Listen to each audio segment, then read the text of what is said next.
Sound of Milwaukee, scene 4, take 1. Sound of Milwaukee, scene 4, take 1.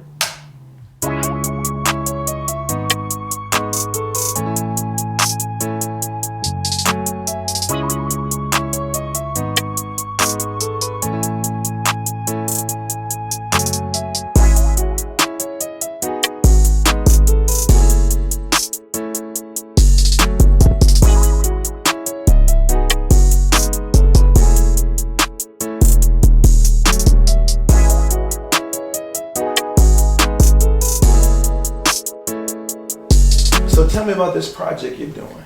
This project? Yeah.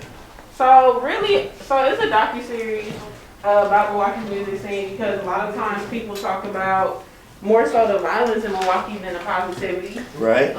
Just highlighting a lot of different artists and things that we have, because people don't know about it, and I feel like we haven't preserved the history like we should. So I feel like this is something where people can look back and learn something about these individuals that they may know their music, they may not know. And just another thing for somebody from Milwaukee to be able to discover about us. Like, I feel like we just don't have enough coverage on us.